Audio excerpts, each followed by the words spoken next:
16,000 భార్యలు ఉన్న శ్రీకృష్ణుడికి కేవలం 80 మంది కుమారులే ఎందుకో మీకు తెలుసా?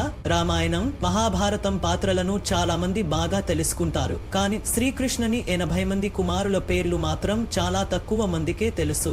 శ్రీకృష్ణునికి 16,000 మంది భార్యలు ఉన్నారు. కానీ వీరిలో 8 మంది ప్రముఖులు. వీరిని అష్టభార్యలు అని పిలుస్తారు. వీరు రుక్మిణి, సత్యభామ, జాంబవతి, కాళింది, మిత్రవింద, నాగజతి, భద్ర, లక్ష్మణ.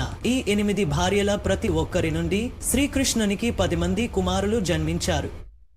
అలా మొత్తం 80 మంది కుమారులు. రుక్మిణి కుమారుడు ప్రద్యుమ్నుడు. ఇతన్ని మన్మథుడు, కామదేవుడు అవతారంగా భావిస్తారు. జాంబవతి కుమారుడు సాంబుడు. ఇతని వల్లే యాదవ వంశం నాశనమైన కథ ప్రసిద్ధం. ప్రతి భార్యకు తన సంతానం ప్రత్యేకంగా ఉంటుంది. సత్యభామ కుమారుడు భాను, కాళింది కుమారుడు సురు, లక్ష్మణ కుమారుడు ప్రఘోష, భద్ర కుమారుడు సంగ్రామజ్. ఇది కేవలం ఒక భగవంతుని కథ కాదు, ఒక తండ్రిగా శ్రీకృష్ణుని కథ కూడా. మీకు శ్రీకృష్ణుని ఈ కుమారుల గురించి ముందే తెలుసా? కామెంట్ చేయండి జై శ్రీకృష్ణ అని.